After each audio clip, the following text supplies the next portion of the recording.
Усвоениот ребаланс за 2017 година беше донесен во услови на промена на владата и како таков представува одраз на таа ситуација и не може да се очекува дека истиот е резултат на потребите на граѓаните или пак одраз на значајни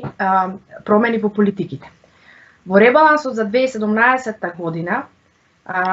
промените се однесуваат на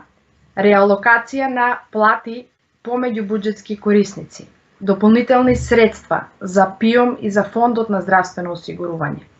намалување на трошоци за стоки и услуги, намалување на капитални расходи, како и субвенционирање на минимална плата, на македонската радиотелевизија и ниски приходи во туризмот, како и поддршка на мали и средни предпријатија, дополнителни средства за активните мерки за вработување и за средства за ИПА буџетско учество.